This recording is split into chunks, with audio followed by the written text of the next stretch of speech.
everyone, and welcome to an all new Deep Cuts Live. I'm your host, Antoine Reid, and today we have a special guest with us. Today we're going to be speaking to Dean Parsons. He is the founder of Epic Cigars. So he's someone that I've definitely followed in the industry for a very long time, and I'm looking forward to speaking to him today because it's been a while since we've spoken or communicated. So let me bring on our guest. Dean, how are you? I'm doing great, Antoine. Nice to see you. Happy Tuesday. Happy Tuesday. I know it's been a while. I saw you at TPE, and you were always so busy, which was a good thing, that I never got a chance to stop by your booth. So, like I said, you've been on my radar to have on the show for a while now, because when I used to write for Cigars and Leisure, I remember you were one of the stories that I wrote that I was actually happy with as I was like developing my whole writing career. There are some that I wish I could have a do-over, which I have in a way over the years, but I remember your story and it being unique, and kind of following you since a lot since in the years in between. So it's great to have you on the show today. Well, it's great to be here. Thank you very much. I've been obviously I've followed you. We've known each other for a few years, and it's always great to have these opportunities to connect, with your audience and with our customers and followers to share the story a little bit, to just tell the story. It always helps. Bring us together with our end users. Yeah, definitely. I spent a couple hours today looking over different interviews that you've done with different people, and I've seen that there's one question that always seems to come up, which I won't say it's a controversial question at all, but it's like the common question whenever somebody speaks to you, and it's the fact that you're Canadian. That seems to be like the number one thing that people love to talk about. The fact that you're Canadian. So I figured we could get that out of the way early on. So what part of Canada are you from? I grew up, actually was born and raised in Labrador, Canada, which is a small, iron ore mining town on the far northeast part of Canada. Wow. So like I said, I don't know why that's usually the most common question, but I've seen I look at the little timestamp on my computer and I'm like, they're talking about this for a long time. So they seem to be fascinated by the fact that that Dean Parsons is from Canada. Looking at you, you would think, I mean, I know you spent a lot of time in the Dominican Republic, so you probably have the same, not issue, but the same thing that when I travel to the Dominican Republic, they think I'm from there. So they immediately launch into Spanish. And unfortunately, Spanish was not a subject that I excelled at in high school. So I always have to break their hearts and tell them I have no idea. I have a slight idea what they're talking about, but I don't have a full grasp of what they're trying to tell me. Yeah, I definitely ran into those same sort of not challenges, but it was actually a positive thing. Living in the Dominican for 9 years, I was very welcomed with open arms by locals and travelers as well. And it just having the I guess it's breaking the color barrier in some ways. But I'll back up a little bit, and probably the reason. In a lot of these interviews, we talk about Canada because a lot of people that follow me know I had a long history in Canada. I played hockey at a high level in the east coast of Canada, and had a short stint in Laval, Quebec, where I played hockey there. That's where, prior to me, probably one of the most famous hockey players to come out of that organization, the Laval Tigers, Mario Lemieux. I wasn't there very long, but had a short stint there. And then I ended up in policing on the east coast of Canada in Fredericton, New Brunswick for 10 years. Something I got involved in during university and through summer employment and guard patrol, and eventually went to the police academy and served Left Canada And to Turks and Caicos in 2004 until 2009, and then the Dominican Republic. so what made you make the move from Canada to Turks and Caicos? I had an opportunity. I'd gone there on a vacation in 2003. I think I went back again in 2004 to visit a friend of mine. And the developer that he was working for offered me an opportunity to come down there and work with a real estate group. And it was a no-brainer and a great opportunity, a life change that I was open for. So I just kind of jumped and did it, and really didn't look back. Wow. So you get into real estate, and if I can remember correctly from the story that I did on you years ago, you started to find that cigars were a nice way to kind of give something to your clients to smoke or to relate to them outside of just the whole business talk. Is that correct? Yes, even at that time, back in 2005, 6, there weren't a lot of cigars in Turks and Caicos Islands at all. So we had a lot of clients coming in and out that we were entertaining, whether it be fishing or on the golf course or just dinners out. And so I started to travel to the Dominican to bring back cigars to have in our office for social events, for gifts, and closings. And back then, I mean, I was familiar. I was a cigar smoker, but not really a hardcore cigar smoker. But I would bring back Fuentes, Davidoff, Auroras, and all the top Dominican brands, and just share with our customers and clients. And each trip would get to meet some manufacturers, spend some time with people in the business, and really began to educate myself about cigars and about the industry. So at what point did you decide that maybe instead of just being a consumer or a purchaser of cigars, that you wanted to have your own brand? This was right around 2006, 7. And actually at that time, I launched a cigar called the Turks Select cigar, and it was a cigar I branded for the Turks and Caicos Islands. And it was continued to be an extension of gifts and something that I was doing locally in the Turks and Caicos, but it was produced in the Dominican. And that was the first cigar that I kind of branded and launched and put out into the world, well, into the Turks and Caicos Islands. It was something exclusive for there. It wasn't available anywhere else. And how long did you kind of let that cigar brand kind of flow out before you decided to, like I said, to create Epic?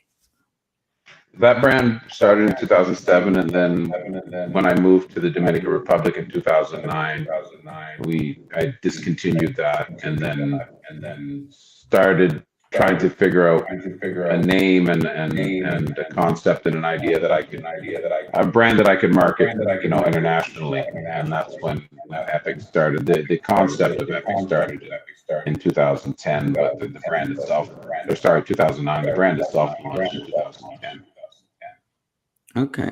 So I'm always curious about people who start their own cigar brands, because when you hear their stories, it's typically, I wanted to start my own cigar brand, and then magically they have their cigar brand and everything is great. So what was that process actually like? Like, how did you really have to get your start into creating this brand?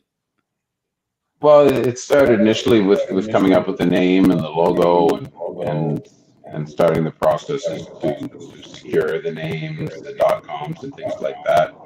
And then started working on cigars. The Maduro was the first cigar, but I had spent enough time going back and forth to the Dominican from Turks and Caicos that I had an idea of what I wanted to create for a cigar that I could market internationally, not just a cigar that was.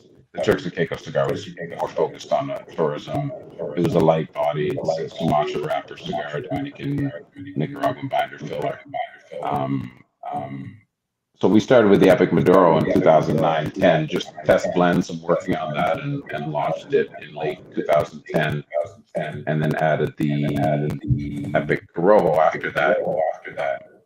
But living at that point, I was already living in the Dominican and spending time, weekly in Santiago, and had the opportunity to meet and spend time with Jose Blanco, Jose Seas, and these guys were helpful in sort of shaping my direction and knowledge of the business, and how to slowly move forward. What was the biggest misconception that you had about the cigar business before you became a brand owner? The growth, I guess, the growth curve, and financially what it would take to grow the business to an international level. You kind of budget and you think, okay, I'm gonna make 50,000 or 100,000 cigars, and you get a sense of what that may look like. But by the time you get there, your sales have grown, your retailer base has grown, the market has grown, and then you need probably double what you thought you needed, and so on. So it's one of those scenarios. Be careful what you wish for. So I imagine when you created this brand, like you said, did you have any idea how quickly you would sell through that first allotment that you had, or did you just say, I'm just going to see what happens? I was just winging it at the start, because I was still involved in real estate right through almost 2014. I was still connected to the real estate group I was with, so I was just biting off a piece at a time. But once again, it was a scenario where I had to make a decision to switch gears and focus on it full time, which I did, and that made a big difference for growth. And I'm always curious with people who come into the industry from different industries. So for in your case, you were coming in from real estate. So did any of the skills and experiences doing real estate help you launch your company? Was there any crossover in terms of like how you sell something in real estate compared to how you sell a premium cigar? I mean, absolutely. It's this business, and I think anybody in the cigar industry will tell you that it's relationship driven, and that's right from working with potential manufacturers to retailers to the end consumer. If people get to know you, it's a lot easier to sell your cigars. If people begin to trust you, it's easier to place your cigars and access the real estate and certain humidors and things. So it really goes hand in hand. A lot of the great skills, not just from real estate, but skills that I obtained, through policing, and just skills in teamwork growing up, playing hockey and other team sports. In terms of when you started creating blends, like how involved did you want to be in the process compared to how involved did you end up being in the process? I know I wanted to be involved because I wanted to learn, and there were certain tobaccos that I was really gravitating towards. I started with the Epic Maduro. It has that Adipidaca wrapper, and the Brazilian tobacco was attractive to me as far as taste profiles. And something I use in all my cigars, I use Nicaraguan Viso in the filler component, and everything we make in Epic. So those were sort of places that I started, but I would work on cigars with Orlando, our factory, and then take bundles and go on the weekend or the following week and sit with Jose Blanco and get him to smoke it and give me feedback and get feedback from other people that I looked up to in the industry, young and older, and then go back to the drawing board again, and usually the cigars got better over time. How long did it take you to develop that first blend for Epic? The Maduro, I mean, I launched it and it changed multiple times, almost over a 2 year period. And that happened with the Epic Roll as well. Both those cigars changed dramatically over probably a 2 year period. But you know, I wasn't making tens of thousands of cigars at that time, so it was an easy change once we went through a portion of the inventory. And you mentioned that you were working with Jose Blanco, who's pretty much one of the industry's, most well-known blenders and personalities. So what was it like for you at that point of your career? It was early on in your cigar career. So what was it like working with him? Well, we didn't actually work directly. Rolando VML, who was no longer with us, was running the factory where I was producing Epic. Jose was just someone I looked up to and became a friend, and gave me a lot of great advice, business advice for the industry, and also advice on cigars and what I could do to make them better. So we just established a friendship more than anything, and he was happy to give me good advice. What was the best piece of advice that he gave you about the cigar industry in particular? Well, yeah, there's probably too much to think about, but believe in yourself, believe in what you're doing.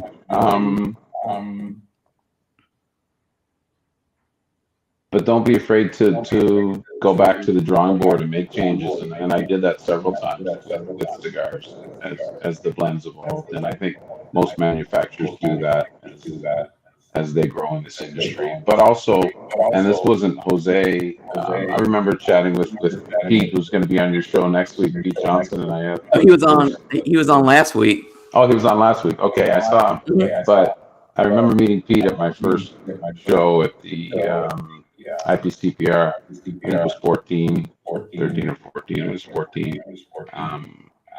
But he had said to me, a lot of people are going to have opinions on your cigars and what you're doing, and he said just make what you like, make what you enjoy, and just focus on that. And I really do. I mean, I've gotten lots of advice on different blends over the years, and not everybody's going to like what you make, but I stand behind what we make, and I've gotten great support and knowledge from people that know a lot more than me about cigars. So it's about learning and sticking to your guns somewhat, and putting a product that you stand behind. I was working on some story in the last week. I've been just in the whole writing, and somebody, I can't remember who said this, but they said that, if you try to make a cigar that everybody's going to like, you probably won't make a cigar that anybody likes. So it kind of goes along with that idea that you're not going to please everybody with every cigar or every cigar blend. And you just have to know that. So you kind of have to, as you said, kind of make something that you like, because at least you know that you like it. And if you like it, then there has to be somebody out there as well who's going to like it. Yeah. And there's in cigar making, there's some combinations that just don't work, whether it be a different wrapper, binder, or filler wrapper combinations. And when those don't work. So, and people like Jose will tell you, don't combine these two components. This is going back 10, 15 years now. So for the most part, and what's great about it is we all make different cigars. We all have, our palates are different. Tobaccos change as well over the years, and also our palates mature and change in general. So what I like now, I mean, really all the cigars, even the Maduro and Corojo, are still cigars that I smoke today and that I get great feedback on. But I think as we grow, there are new varieties of tobaccos coming. There's a lot more tobacco in Nicaragua that we're exploring, moving forward, and different opportunities. So it's exciting. Is there a particular tobacco that you just have fallen in love with over the years? The San Andreas, I really, the Project E, the Epic Project E, actually the one in the background here has that Mexican San Andreas wrapper, which is something I was excited to work with many years ago, and it's not a cigar that I really enjoy, and a tobacco that I want to work more with. What's your most popular cigar right now? Just The Maduro. retail. Believe it or not, the Maduro. Yeah. I feel like there, from my discussions with people on deep cuts, is like there's so many people who don't understand Maduro. They think they do, but there's so many qualities to it that just go beyond. They think it's Maduro. They think it's automatically going to be strong, and it's not always the case with Maduro tobacco, from what I've been told. So it's just so many different qualities to a Maduro cigar than I think what people think. I think they know more than they do. Yeah, absolutely. I mean, and I mean, the Epic Maduro, actually, well, I have one here. I always tell people, it's got that dark wrapper, but this is a cigar that I can give to a first-time cigar smoker if he's had dinner, or I know what he's having to drink, or know what he had to eat during the day. But I make a full-bodied version of that cigar. That's the Maduro Forte, that I definitely wouldn't give to a first-time cigar smoker. So it's not always about the wrapper. It's also about what's happening inside in the binder filler combination. Yeah, and I think that's important.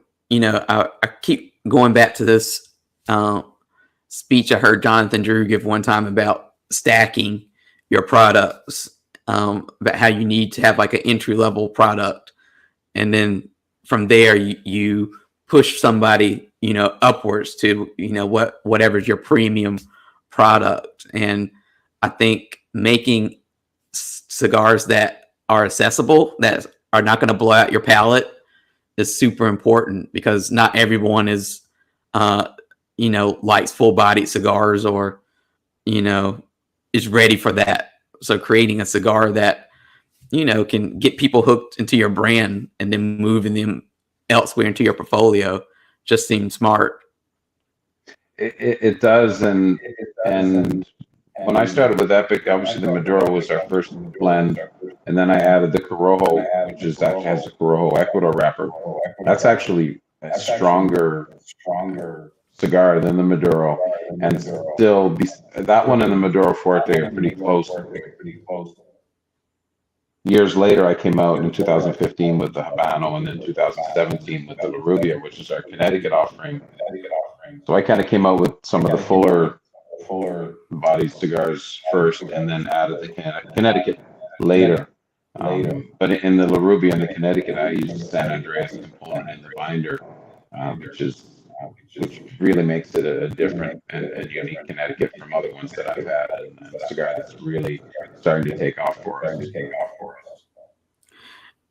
I've noticed over the years that cigars are one of those product categories where people are constantly looking for what's new. It's almost like, technology or iPhones.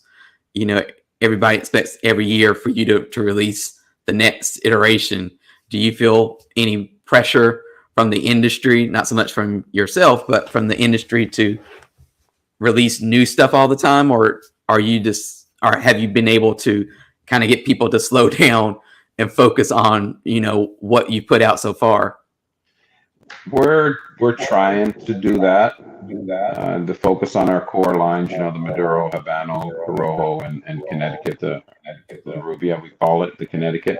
We've always kept the focus on those lines. We've added different sizes over the years. We have come with other new products. I did some private label products for the New York Smoking Shields group, the Maryland Smoking Shields group years ago. I've added the Epic Project E, which you see in the background. I've added the Epic Maduro Forte. We haven't been as aggressive maybe as some brands in just adding, one and done cigars or limited edition things every year. We really want to grow our core line, and then slowly add new lines moving forward. And once again, we all have that FDA, leaning over us to wait and see what's going to happen. So we've been a little bit more cautious, and I'm spending more time now traveling and doing events than in the factory as I did, for a lot of years. Yeah, I mean, you're one of those people in the industry who seem to be constantly on the go. I remember trying to book you for the show. I think it was last year, and you were just on the go. I mean, so how important is it? Do you think is that person to person, in person engagement to grow a brand? Because I know so many companies are trying hybrid approaches of advertising versus in-person events, and they're trying Instagram is like their main thing, but they or video is now their main thing. So how important is it to kind of actually be out there on the road? It's so important to get that momentum that we're looking for, and to build that broad customer base. It's essential that you get that communication face to face. And even through the COVID times, I drove multiple times from Florida to Texas and New York and New Jersey. It's just one of those things that you can't replace that face-to-face interaction and those handshakes, especially in this business. There's probably more than a lot of businesses that people are involved in. And when you're at these events and you're speaking to customers and people who follow your brand online, like, what is that interaction like? Because I still think that a lot of people struggle with the in-person event. Like, how do they make it extend outside? Like, how do you make it not just like a meet and greet kind of situation where they meet you and then after they leave that store, it's like they lose contact with you or they lose contact with the brand? Like, how do you keep that momentum going outside of those little localized events? Sure. Well, one of our biggest tools, well, obviously social media, Instagram, Facebook. I manage our social media accounts, and our Instagram account is one of the larger cigar related account as far as numbers, and I spend hours daily communicating, responding to customers, tagging customers, reposting, and that really keeps us connected, not just in the U.S., but we're in 15 countries now, and we've got a lot of great distribution partners and consumers. Our consumers in Germany, Canada are some of the best. And on an average day, I can get 50 to 100 requests, posts, tags. Wow. through Instagram. So it can be a little bit overwhelming, but I try to get to them all, and if not, certainly share the stories and tag people as much as I can, and that really helps keep the connection when you don't get to see people as much as you'd like to. And I'm sure it makes it different too, that you're the one doing the posting, you're the one doing the interacting behind the account, because you could easily probably hire somebody to do that, but then you lose that touch.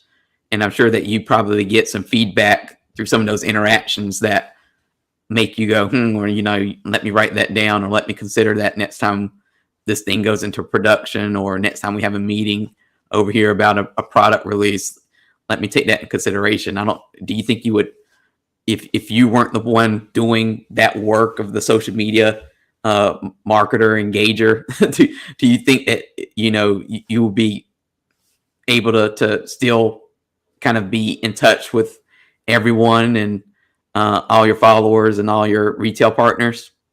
No, you wouldn't, and that's why it's as important to me for constant motivation that you're doing the right thing, and that people appreciate what you're putting out into the market, and that just people appreciate your cigars, and not just for me, but our nowadays our whole team in the factory in Santiago, most of our rollers, they're on social media. I've featured a lot of them in different videos and reels and things, and they also follow a lot of the consumers. So it's a big deal for everybody involved. It kind of completes that circle when the guy rolling the cigar is commenting on a 10,000 view or a million view video that he's in on one of our Instagram posts. So it's pretty cool, and it keeps them connected as well. They know they're not just making a cigar.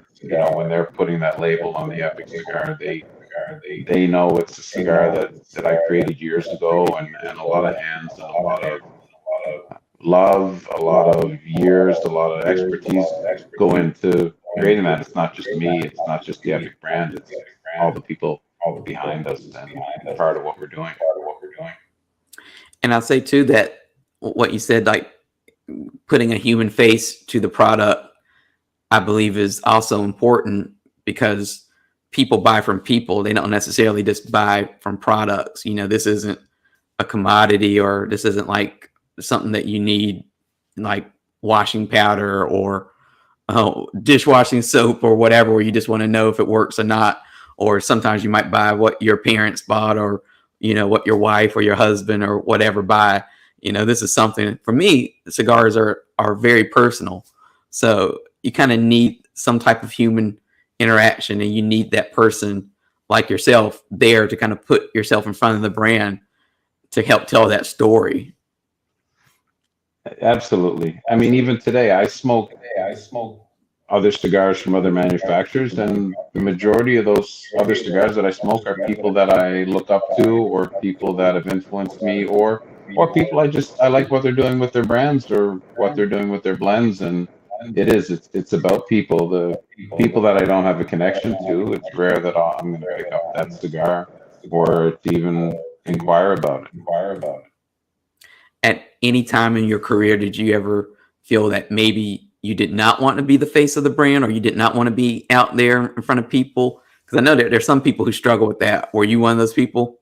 Not at all. Not at all. I knew that I had something special, not just when I started to learn about cigars and started with the Turks and Caicos cigar, but when I moved to the Dominican in 2009 and had the opportunity to secure the name Epic and to start creating a brand, I knew I had something special, and it's been evolving since then, and it's really exciting, and I love being out there doing what I do and connecting with people on a daily basis, and creating history, in a lot of ways. Well, yeah, I mean, it's funny because I have a lot of minority owners on Deep Cuts over the years, and you're one of those people that kind of gave them inspiration that they can actually do it, like they can actually make it in the industry. I don't know if you're even aware of that, or if you hear from those types of people, but I know so many that you and Sean Williams seem to be like the the motivators for the industry in terms of, like I said, minority owners. They say, I see what Dean did, and I see what Sean was able to do, and that motivated me to get out there and try to see if I could be successful. And I have spoken to a lot of those up and coming brands, and I've known Sean for a lot of years, even before he was with Cohiba, and he's been an inspiration for me in a lot of ways. It shows that when you're out there, even though you may not know it, people are watching, people are following and supporting. Sometimes from places you don't know or notice on a daily basis. And I think if you stay focused, and especially in the world today, there's so much noise with social media, and there can be negativity out there as well, and people at times feel like they're competing. There's lots for everybody, and I've said this in different interviews over the years. There's enough room for everybody. I think if you just focus on what you're doing and put good energy out to the world, the opportunities are going to come, and you're going to grow, and that's what's been happening, at least for us and for the Epic brand. One of those partnerships that I think we have to talk about is your partnership with Xander Greg. So how did that come about, and how has that helped you kind of transform your business? Yeah, it's so I guess 2019. It's been 3 years now. Xander Greg, Arthur Barbarian, the owner of Xander Greg, and Nat Cigar Brands acquired Epic. We had been friends for, well, acquaintances for probably 12 years, but I met Arthur many years ago in the Dominican Republic through some common friendships and meetings and different gatherings over the holidays when I was in Santiago. And Arthur had been following me and watching the growth and progress and wanted to help me continue that. And so we had different discussions over the years, at the different IPCPRs and then from time to time in Santiago. And it was just a natural progression to connect with somebody who had even a bigger vision than myself, who has distribution, who has brands. It's easy to connect with people that want to be involved and help you grow a cigar business, but if you're not knowledgeable in that business, it's really of no benefit. And it was a natural fit for Arthur and I to get together, and now we've got an amazing team of people, and we've got our own distribution. We're growing in leaps and bounds. We've probably grown more over the last 3 years than in the first 9, 10. So it's exciting, and it's a good place to be in. And now we're really providing more value for our customers, not just from a brand standpoint, but from a distribution standpoint as well. At what point did you?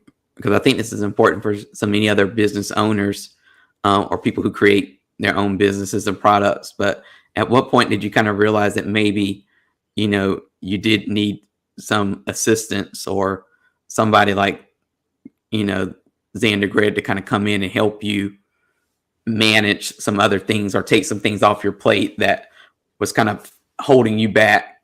Because I know you're probably like most cigar brand owners who start out trying to do everything in their own to try to keep costs down, to try to keep the overhead down, to kind of increase those margins. But then at some point you just kind of realize that you can't do it all yourself.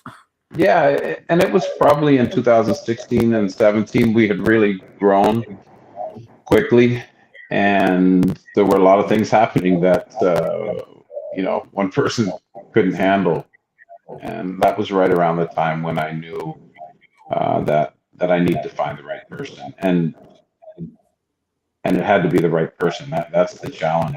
As I said, there's lots of people financially well off that love cigars and want to get involved in a cigar brand and do things, but without the right partnership and the right understanding of this business, you can not make good decisions. And I was fortunate enough to have known Arthur for a lot of years and understand what Xander Greg does, and also seen the success he was having with his brands. And that was it was a natural fit. And now I'm very much involved in all of our brands, not just the Epic side of business, but on the Nat Cigar side as well, where we have multiple premium cigars that are performing really well in the market. So it's an exciting time for me and for Epic, but for all of our brands. What's your looking at what you do on a daily basis? What's your favorite part of your job, and then what's the part that you don't like as much?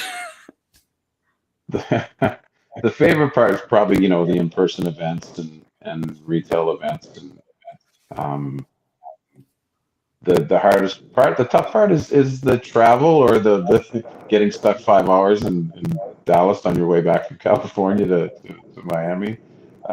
Those are the challenges. So and to always understand that no doesn't mean no for good. It just means not right now. When dealing with retailers who are really trying to access some of the bigger accounts or retail accounts that we've been working on for a long time, you need that persistence and that focus to keep pushing forward and driving. And on top of that, you have to, with the travel, you have to take care of yourself, and that's something I really focus on is my daily routines, my workouts, which aren't easy. A lot of days I don't feel like getting up and going to the gym, but when you've been on the road for 3 weeks, you really need to keep that some sense of normalcy and you need to take care of yourself to put the best version of yourself out there when dealing with your customers and consumers and retailers. Yeah, I think that's an important part that you don't really think about either is how do you manage to travel so much and yet obviously stay on a routine, which includes exercise and, not eating terrible food, which I think happens when you travel a lot. Obviously, you're not in your own kitchen cooking every day, and fast food or food out is right there. But I mean, if people see you in person, you're probably one of the fittest people in the industry. So how have you been able to like manage to keep all that kind of stuff, like I said, in check? It's just it's focused, and I know we've got a plan. We've got a long-term plan for our brands and for how we're gonna continue to penetrate the market. And I'm front and center of all those things. So it's just you feel better, and I know once again, if I'm not, I've gone through periods, actually even pre-COVID, where I put on a bunch of weight, traveling so much and not in a good routine.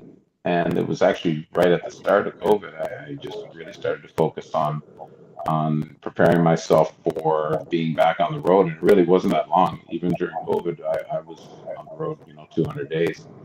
So you're more effective. You're more successful when you're taking care of yourself, when you're in a routine. So even when I'm on the road, I don't spend a lot of time in cigar lounges late at night like I used to years ago, because a lot of times you're not doing business late at night. So I try to get my work done during the day, see customers, late morning, early afternoon, and avoid traffic. And because I'm not on the road for a couple of days or a week, I usually am on the road for minimum a week at a time, as much as 6 weeks sometimes straight. Wow. What, you know, PCA's coming up. So are you working on anything for that trade show? Because for those watching, PCA is the big industry, one of the big industry's trade shows.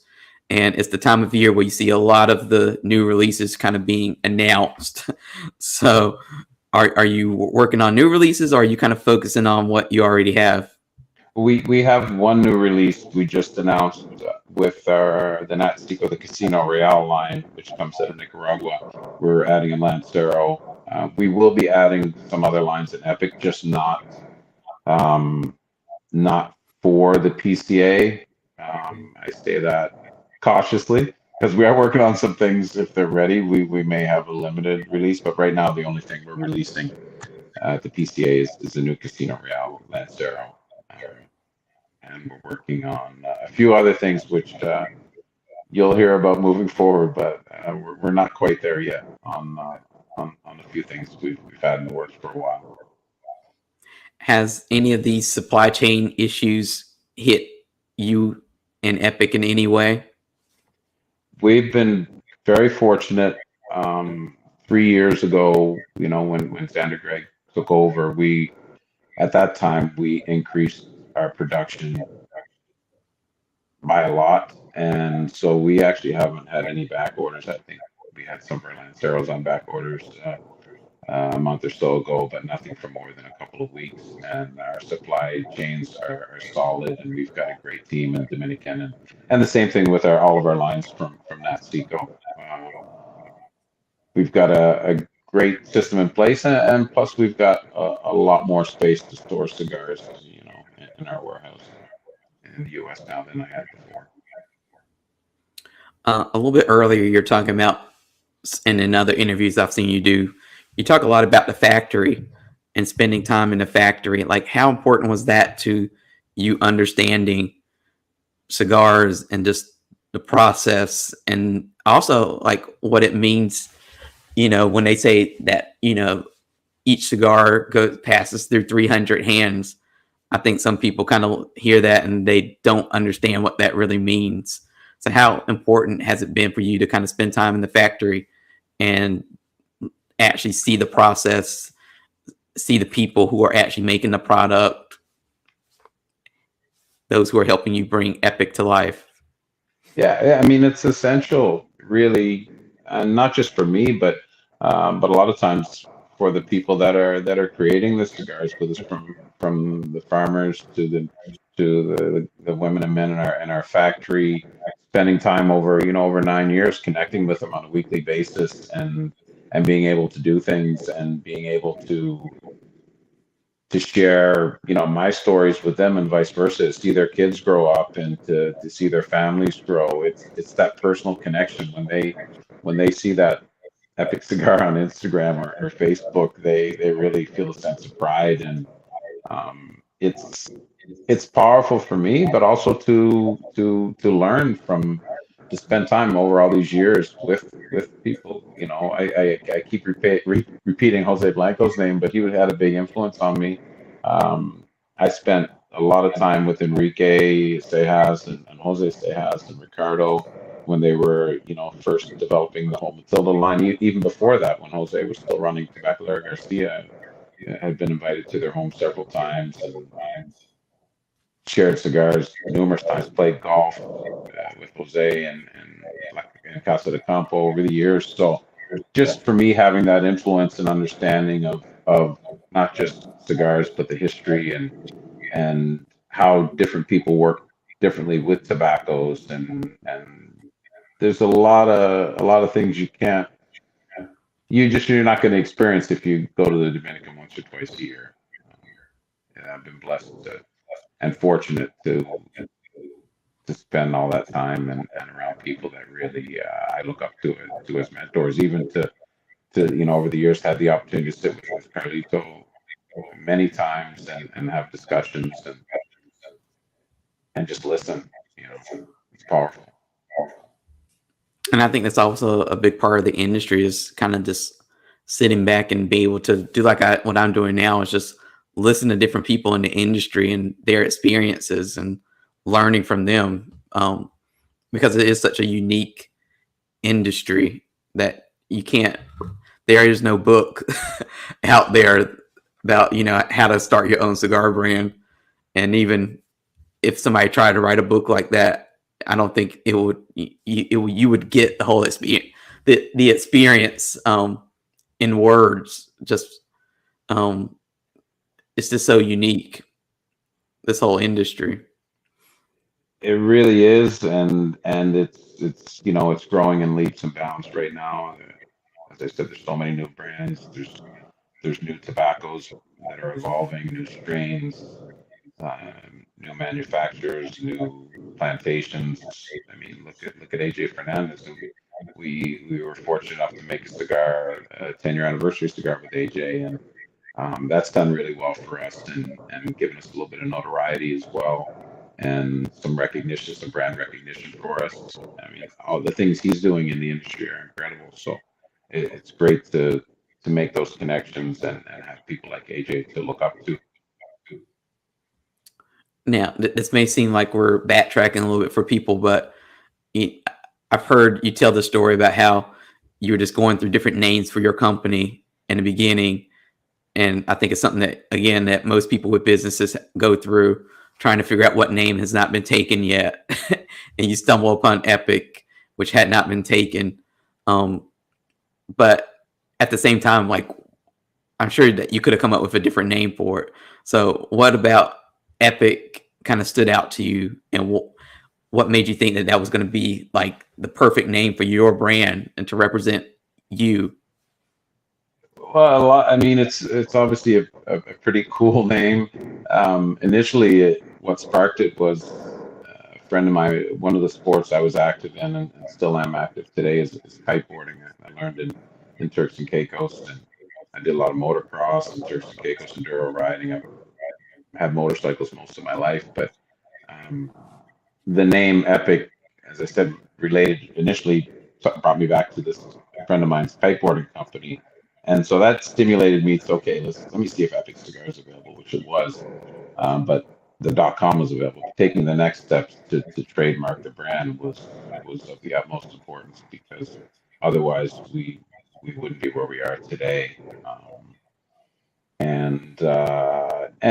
To be honest, my life's been kind of epic over the years, from growing up in Canada and playing hockey to ending up in Turks and Caicos and then Dominican Republic, and I've been able to travel large part of the world. I've had some been able to establish some great friendships and relationships over the years, and get to do some pretty cool stuff. I lived on the beach for almost 9 years in the Dominican, and between paddleboarding, surfing, scuba diving, you name it, had a pretty great life, and we're just getting started. So it's exciting, and really, Epic is itself, and you'll see as we start to evolve, we're creating a lifestyle movement around the brand as well.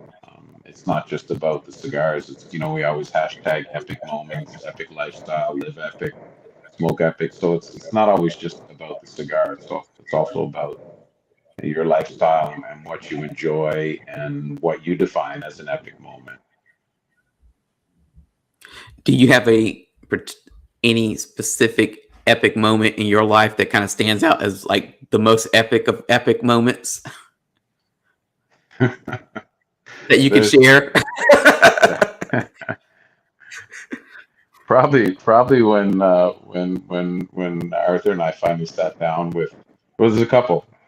Probably when Arthur and I sat down and we decided to move forward. This new relationship with Xander Greg taking over, that was definitely an epic moment. But another time that sticks out for me, I was flying from Santiago to Miami, headed to New York, and I would often get upgraded on those flights on American. And just before we boarded the plane, I received my upgrade.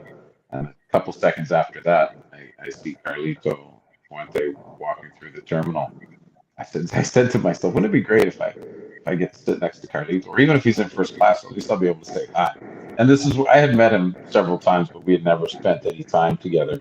And sure enough, he was in, I don't know, 4D, and I was in 4E. I was sitting inside him, and our flight ended up getting delayed. We spent close to 2 hours on the tarmac in Santiago, and then the flight up to Miami, and then more time once we landed in Miami. So we had an amazing conversation, made a great connection with him, and that was definitely a moment that I would describe as epic.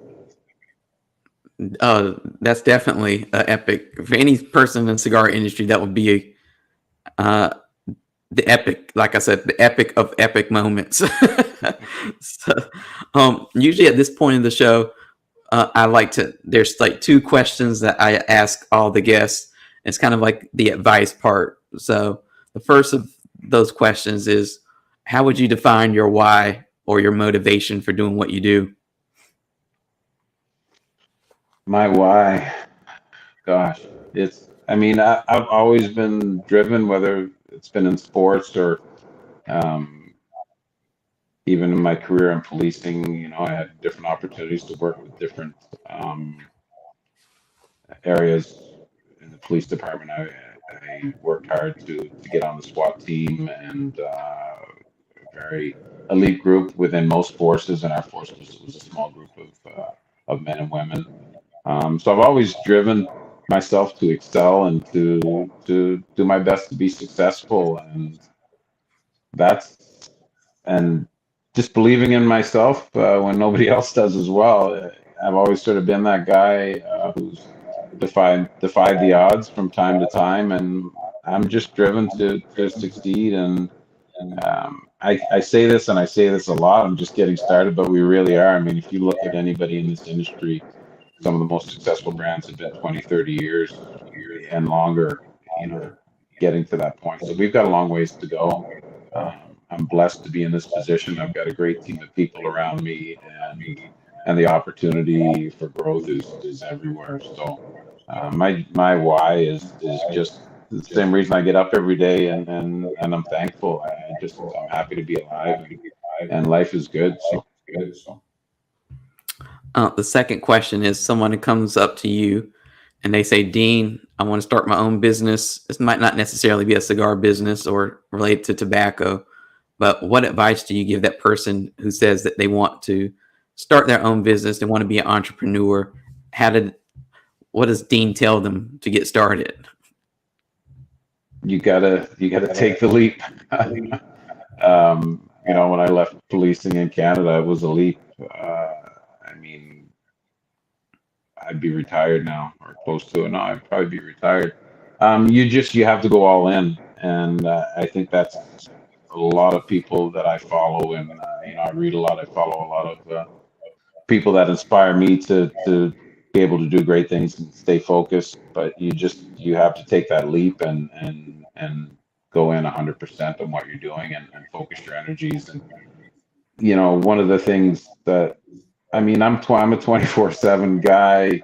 If I'm not selling cigars, I'm talking about cigars or smoking cigars or doing social media. And I think you have to dedicate 100% of who you are and what you're doing to be successful. I mean, you can have a successful brand, but to compete with all these great brands that are in the market, you have to be almost 24/7, and that's been my focus now more than ever. And but I enjoy it. I don't feel like I'm going to work when I'm at work. So it's great to have that, to feel that way, because I don't think a lot of people feel that way about their jobs. Yeah, and just going off of that, how would you define success? Success is just being content, I think, and being happy with where you are. I think it can be a very individual thing, but success for me is feeling good. When you lay down at the end of the night that you put a good effort in, and that you're going to get up tomorrow and do the same thing. Nothing's going to be handed to us. So success is more of a mindset and than a finish line. I think a lot of people define success as where you've been or where you are or where you're. Once you get there, okay, you're successful. But I think it's more of a success mindset, knowing that you have to keep moving and keep growing and changing and learning and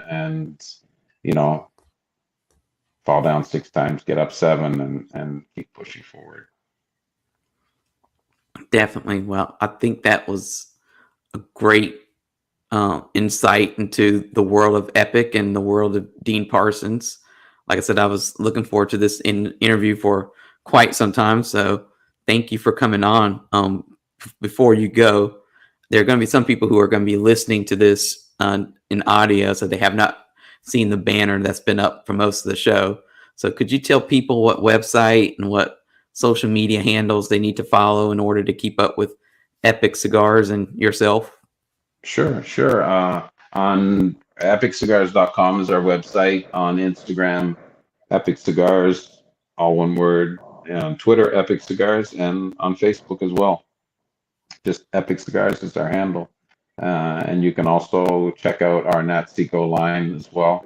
Natseco Cigars on Instagram and Twitter.